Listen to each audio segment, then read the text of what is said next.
The room was silent when John Kennedy stepped forward, holding a Bible in his hands. His gaze was steady, his voice calm, but the weight of the moment pressed heavily on everyone present. "Ellen," he said softly, "this isn't just a book. It's a gift, a guide, a reminder of hope when everything else feels lost." Ellen's trembling hands reached out. She had never expected these, and not from Kennedy, not from anyone. For years, her life had been wrapped in shadows, grief, bitterness, and pain she rarely allowed anyone to see. The Bible was foreign to her, a symbol of something she had long dismissed. But as Kennedy placed it in her palms, it felt heavier than paper and ink. It felt like responsibility, like a lifeline. Ellen had been through more than most could bear. A car accident 3 years earlier had claimed the life of her husband and left her son paralyzed. She had worked double shifts at a diner, barely making ends meet,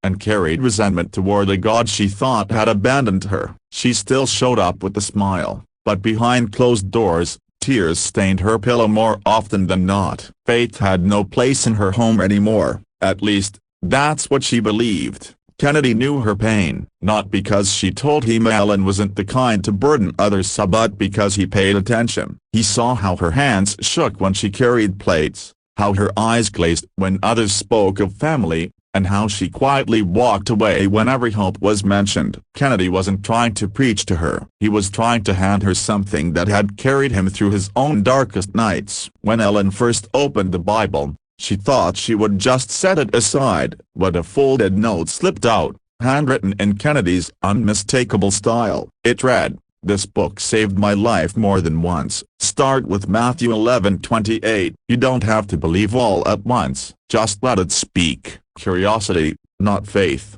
pulled her in. That night, while her son slept in his wheelchair beside her bed, she flipped to the verse. Her lips quivered as she whispered, "Come to me, all you who are weary and burdened, and I will give you rest." The words shattered something in her. She wept harder than she had in years, clinging to the fragile possibility that maybe, just maybe, rest was possible for her too. Days turned into weeks. Ellen began reading small passages before her morning shift. At first, she didn't understand much, but the rhythm of the words calmed her. They gave her something to cling to when the bills stacked high and her body ached from exhaustion. And then something remarkable happened as she began reading the verses aloud to her son. At first, he teased her, "Mom, really? You're preaching now?" But soon, even he noticed her smile returning, her patience deepening. Slowly, his own bitterness began to melt. They started praying together at night, awkward at first, then with sincerity. The Bible Kennedy gave wasn't just changing Elena, it was changing their home. One Sunday morning,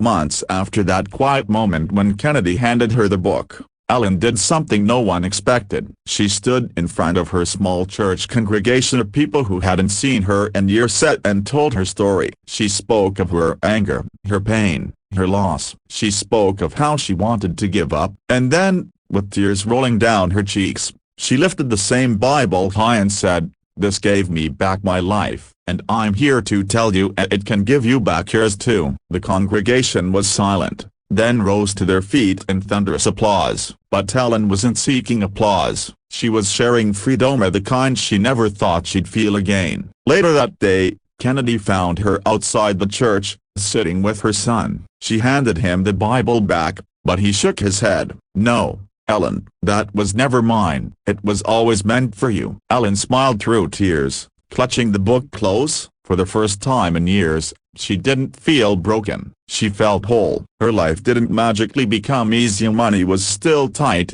Her son's condition remained unchanged, but her heart was different. She had hope. And hope, she realized, was the most powerful gift of all. The story of Ellen became more than just a testimony. It became a ripple, spreading to friends, neighbors, and strangers who heard her speak. All because one man, John Kennedy, dared to believe that a simple gift could ignite a miracle. And that's the message that lingers. Sometimes, the smallest act of kindness, the gift placed in trembling hands, can heal wounds deeper than we imagine.